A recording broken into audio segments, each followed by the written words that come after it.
மகளிர் உரிமை தொகையே ஆதி திராவிட நல ஃபண்ட் எடுத்தது. அந்த 10,000 கோடியை ஆதி திராவிடருக்கு செலுத்த வேண்டியதை மத்திய அரசு ஒதுக்கி இருக்கு. உனக்கு யார் அட்வைஸ் பண்றதுன்னு தெரியல ஸ்டாலின். இப்படி முட்டாள்தனமான அறிவிப்பே, செயல்படாத அரசுன்றதுக்கு இதெல்லாம் ஒரு கோடிட்டு காட்டலாம்.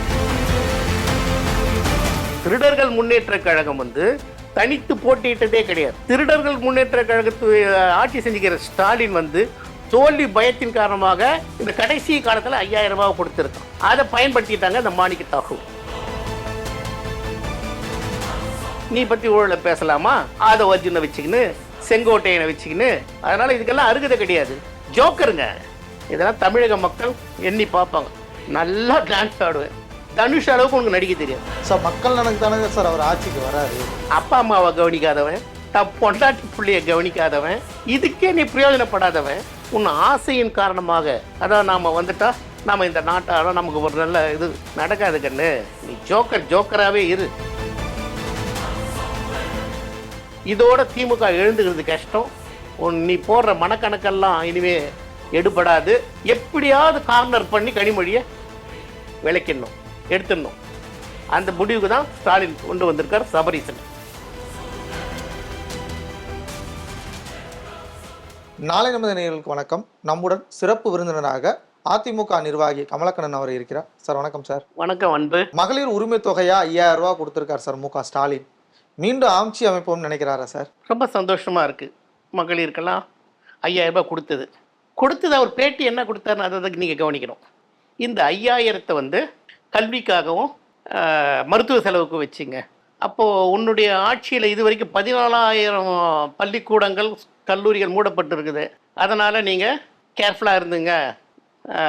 மற்றவர்கள் நடத்துகிற, அதாவது அரசு சார்பற்று நடத்துகிற பள்ளியில் சேர்த்துக்குங்கன்னு சொல்ல வரியா?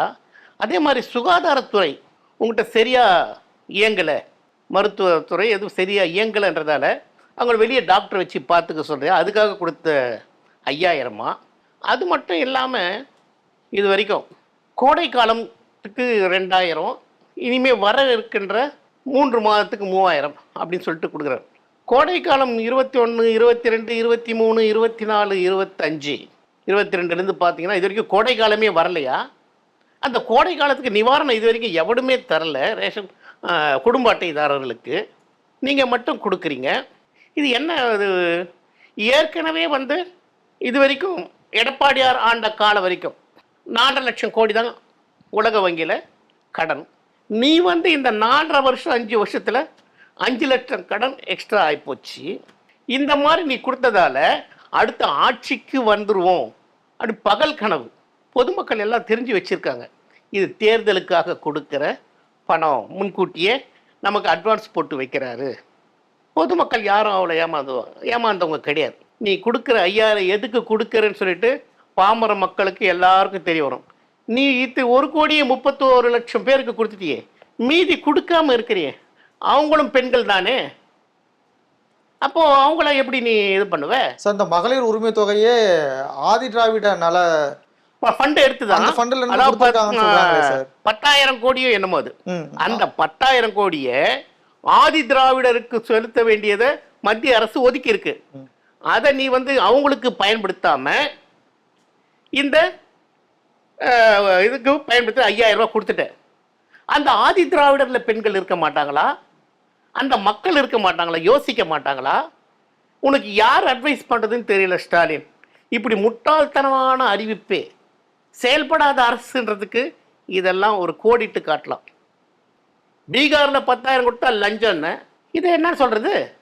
நீ கொடுத்த இப்ப 5,000 என்னன்னு சொல்றது? வாக்காளருக்கு லஞ்சம் கொடுக்குறியா? டேக் ஓட்டுறியா? உங்களுக்கு பெண்கள்லாம் 5,000 ரூபாய்க்கு விலை போயிட்டாங்கன்னு, பெண்கள் 5,000 ரூபாய்க்கு விலை பேசிட்டியா என்ன? அவங்க அதை நினைக்க மாட்டாங்களா? அப்போ வாங்காத பெண்கள், நீ கொடுக்காத பெண்கள், நான் சொன்ன செவிலியர், மருத்துவர், ஆசிரியர், எல்லா துறையில் இருக்கிற பெண்கள் எனக்கு கிடைக்கலன்னு சொல்லிட்டு போராடுறாங்களே, அங்க பெண்கள் இல்லையா? ஆனா ஒரு சார பெண்கள் இதை வரவேற்கிறாங்களா சார்? அதாவது கட்சி சார்புள்ள சில பேர் இருப்பாங்க.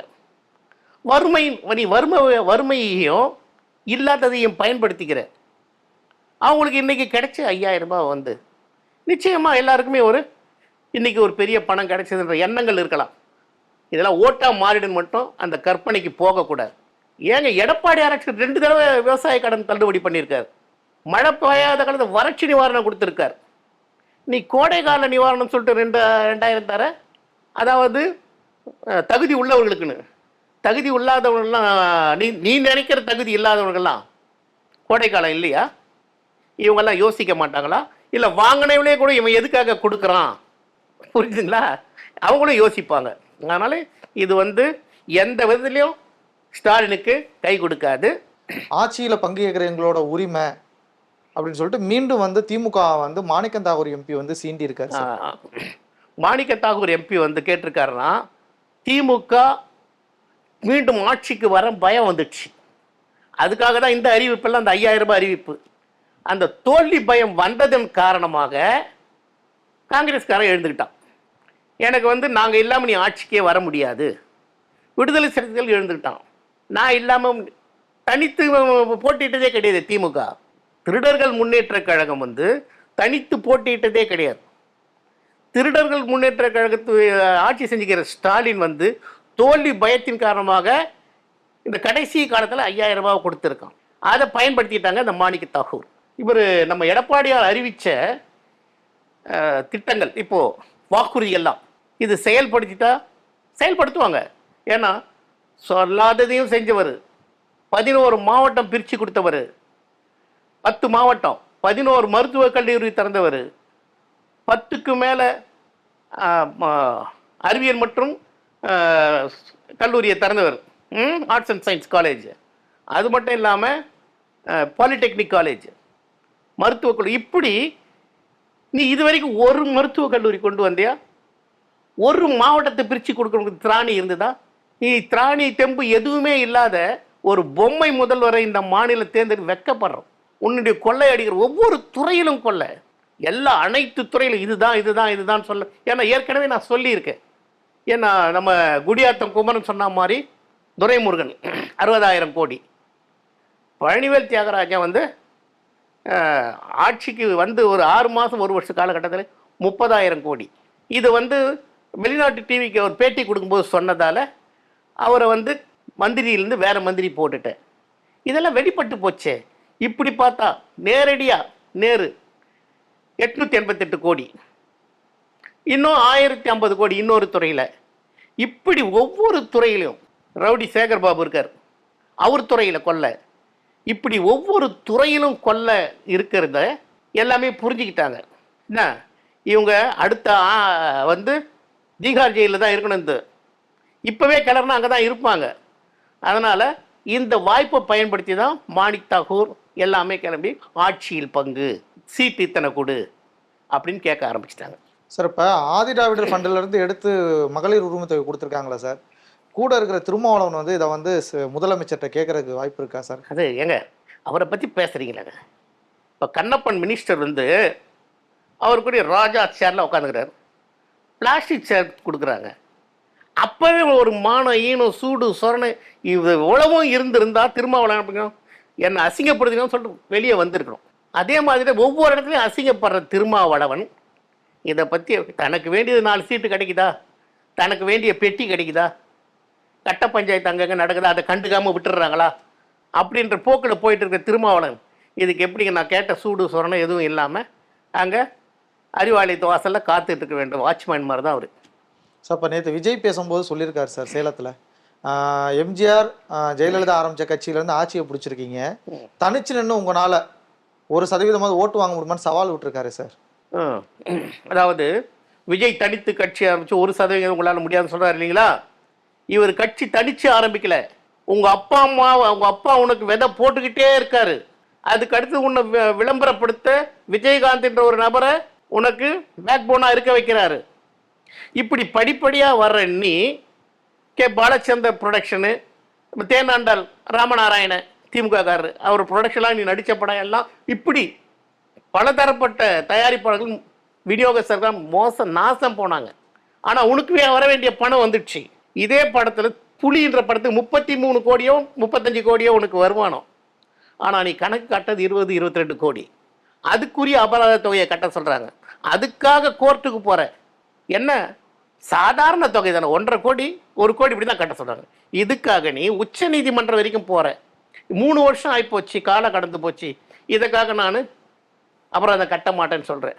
இப்படிப்பட்ட நீ ஒரு ஊழலை பற்றி தன்னை வந்து பெரிய ஒரு ஆளாக காட்டிக்கிறது இது ஒன்றும் சரிப்பட்டலை.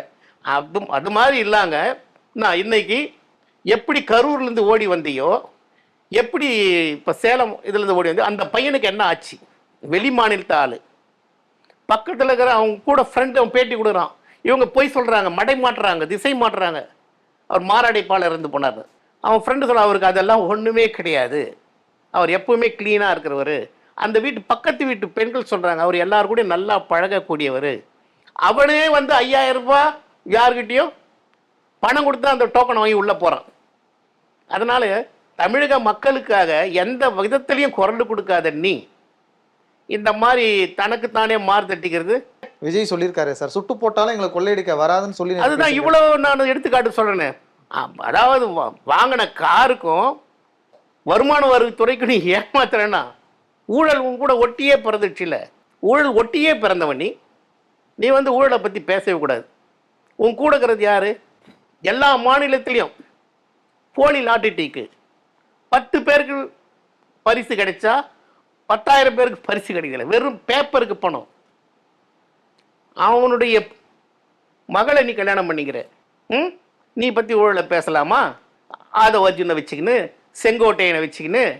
அதனால் இதுக்கெல்லாம் அருகதை கிடையாது. ஜோக்கருங்க. அதாவது நாம் வந்து ஒரு ஃபுல் ஃபிலிம் பார்க்குறோம், அதில் எல்லாமே வரும், இடையில் ஒரு ஜோக்கர் வருவான் பார். அந்த ஜோக்கர் தான் எங்களுக்கு. ஏன்னா காமெடி பீஸ் எங்களுக்கு தேவையே. அந்த காமெடி பீஸுக்கு தான் நாங்கள் வந்து கொஞ்சம் மனசு குதூகலப்படுறதுக்கு அந்த காமெடி பீஸ் உபயோகப்படுறோம். வேறு ஒன்றுமே கிடையாது. அவனை பற்றி பேச வேண்டிய அவசியமே கிடையாது. தன்னைத்தானே நிலைநிறுத்திக்கிறதுக்கு நான் தான் திமுகவுக்கு போட்டி, திமுகவுக்கு போட்டி. மக்கள் சொல்லணும், உனக்கு நீங்க ஒரு கவுன்சிலராக பிரயோஜனம் இல்லை, எந்த எலெக்ஷன் யாரை சார் கட்சி ஆரம்பிச்சிருக்காங்க. அப்படி இருக்கும்போது நீ வந்து நான் 2வது சொன்னா எப்படி? அது இப்போதான் கட்சி ஆரம்பிச்சுக்க தெரியுது இல்லை? புரட்சி தலைவர் அப்படி இல்லை. திமுக காங்கிரஸில் இருந்து திமுக ஆரம்பிக்க காலத்திலிருந்து அந்த திமுக பொருளாளர் பதவியில் இருந்து எம்எல்சியாக இருந்து எம்எல்ஏவாக இருந்து பலதரப்பட்ட மக்களுக்கு தன்னை சார்ந்தவர்களும் சரி தன்னை சாராதவர்களுக்கும் உதவிகள் பல செஞ்சு அதிமுக என்ற ஆழ விருட்சத்தை விதை போட்டு ஆரம்பித்து அப்படி வந்த ஒரு புரட்சி. நீ இது திடீர்னு வந்துட்டு ஜோக்கரை தான் சொல்லணும், ஜோக்கர் வேலை காட்டிட்டு இருந்தா இதெல்லாம் தமிழக மக்கள் எண்ணி பார்ப்பாங்க. நல்லா டான்ஸ் ஆடுவேன், தனுஷ் அளவுக்கு உனக்கு நடிக்க தெரியாது. ரசிகர்கள் உனக்கு இருக்கிறாங்கன்னு நினைக்கலாம். அஜித்துக்கு ரசிகர்கள் இல்லையா? தனுஷுக்கு ரசிகர்கள் இல்லையா? சூர்யாவுக்கு ரசிகர், இன்னைக்கு வந்து சிவகார்த்திகருக்கு ரசிகர்கள் இருக்காங்களே. இந்த ரசிகர்கள் எல்லாம் உனக்கு சாதகமாக தான் இருந்துக்குவாங்களா? சார் மக்கள் எனக்கு தானே சார் அவர் ஆட்சிக்கு வராரு. அப்பா அம்மாவை கவனிக்காதவன், தன் பொண்டாட்டி பிள்ளைய கவனிக்காதவன், ஏதேதோ சொல்கிறாங்க, அதுக்கெல்லாம் நம்ம போக வேண்டாம். இதுக்கே நீ பிரயோஜனப்படாதவன், உன் ஆசையின் காரணமாக அதான் நாம் வந்துட்டா நாம் இந்த நாட்டால் நமக்கு ஒரு நல்ல இது நடக்காது கண்ணு. நீ ஜோக்கராகவே இரு. இந்த எலெக்ஷன் முடிட்டாங்க இல்லாத போயிடுவாங்க. ஸோ இப்போ சபரிசன் வந்து கனிமொழி ஏரியாலாம் போய் கொஞ்சம் கள்ள நிலவரம்லாம் பார்க்குறாரு சார். நல்லது. கருத்து கேட்பு நிர்வாகிகள்லாம் கருத்து கேட்குறாரு சார். அரசியல் வர நினைக்கிறாரா சார்? நல்லது, அருமையான கேள்வி. அதாவது இந்த பிடிஆர் பழனிவேல்ராஜன் சொன்னல, மருமகனும் மகனும் 30,000 கோடி திருடிட்டு போயிட்டாங்கன்னு சொல்லிட்டு, எந்த மருமகன் எந்த மகன்றது தெரிய வரும். கருணாநிதி என்ன பண்ணார்? தன் குடும்பத்தை சார்ந்தவங்களை தான், அதாவது முதல்ல முத்து அறிமுக வேலைக்கு ஆகலை, அப்புறம் ஸ்டாலினை கையிலேயே பிடிச்சிட்டு வந்து அவனை எப்படி உருவாக்கணுமோ அப்படி. அதே மாதிரி மருமகனை முரசொலி மாறனை, அதாவது இலாக்கா இல்லாத மந்திரியாக ஒரு 3 வருஷம் மத்திய அரசு செலவழி அமெரிக்காவில் வைத்தியம் பார்த்துட்டு வந்தான முரசொலி மாறன், அவனை மருமகன் யார்? கருணாநிதியுடைய மருமகன். அவனை உருவாக்குற விதத்துலையும் இப்படி பார்க்கும்போது அதே வழியை ஸ்டாலின் பின்பற்றார். கூட பிறந்த அழகிரி பையனை சேர்த்துக்கிறாரா? இன்னொரு அம்மா, அதாவது கனிமொழியோட அம்மா, அதை எடுத்து வந்து முன்னிறுத்துவாங்களா? பாராளுமன்றத்தில் அந்த பொண்ணுக்கு கனிமொழிக்கு பேர் வளர்ந்துக்கிட்டே வருது. இனிமே அதை நாம் குறைக்கணும், நாம் மருமகனை உள்ள விடுவோம் அப்படின்னு சொல்லிட்டு எல்லா வழியிலையும் மருமகன் தாங்க கட்சியை நடத்துகிறான். என்ன இதாவது சொல்கிறேன். இதுக்கு முன்னாடி ஸ்டாலின் ஒரு முதல்வர், அவங்க ஒய்ஃபு துர்கா ஒரு முதல்வர், உதயநிதி ஒரு முதல்வர், சபரீசன் ஒரு முதல்வர்னு சொல்லிட்டு ஆட்சி அதிகாரத்துக்கு கொண்டு வரது சபரீசனை அப்படி உள்ளுக்க கொண்டு வர்றாரு. கனிமொழிக்கு, அதுவும் கனிமொழிக்கு ஆப்போசிட்டாவே. ஏன் கனிமொழிக்கு தகுதி இல்லையா முதல்வர் ஆகிறதுக்கு? உனக்கே தகுதி இருக்கும்போது கொஞ்சம் அறிவில் சிறந்தது தான் அந்த கனிமொழி. ஏன் அந்த பொண்ணுக்கு தகுதி இல்லையா கனிமொழிக்கு? அப்ப கனிமொழியை ஒழிக்கிற அதுக்கு தாங்க சொல்ல வரேன். எப்படியாவது கார்னர் பண்ணி கனிமொழியை விளக்கிடணும், எடுத்துடணும். அந்த முடிவுக்கு தான் ஸ்டாலின் கொண்டு வந்திருக்கார் சபரீசன். அப்போ ஒருவேளை வர்ற எம்பி தேர்தலில் சபரீசன் நிற்கிறதுக்கு வாய்ப்பு இருக்கு. நிச்சயமாங்க, நிச்சயமா. அதுக்காக தானே கொண்டு வர்றது.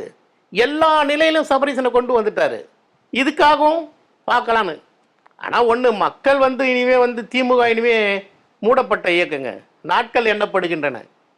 இன்னும் 60 நாட்கள். இதோட திமுக எழுந்துக்கிறது கஷ்டம். நீ போடுற மனக்கணக்கெல்லாம் இனிமே எடுபடாது. சிறந்த ஆட்சி எடப்பாடியார் தருவார்.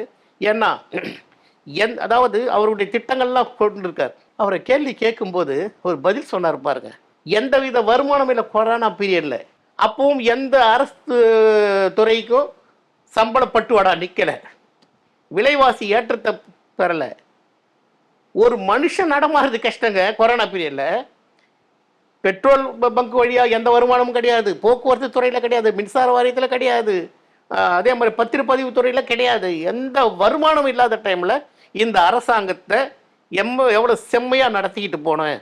இந்த நான் சொன்ன திட்டங்கள்லாம் செயல்படுத்துறதுக்கு என்னால் முடியும், நான் அதை மாதிரி சிறப்பாக கையாளுவேன், நம்ப வேண்டியது. ஏன்னா இந்த மாதிரி டைம்லேயே அவர் ஆட்சியை நடத்தினவர். இதுக்கு முன்னாடி உங்களுக்கு சொன்ன பாருங்க, அவர் காலம் வரைக்குமே 4 லட்சம் கோடி. நீ என்ன பண்ணி கஜானா காலி பண்ணிட்ட, கஜானா சுத்தமாக காலி பண்ணிட்ட.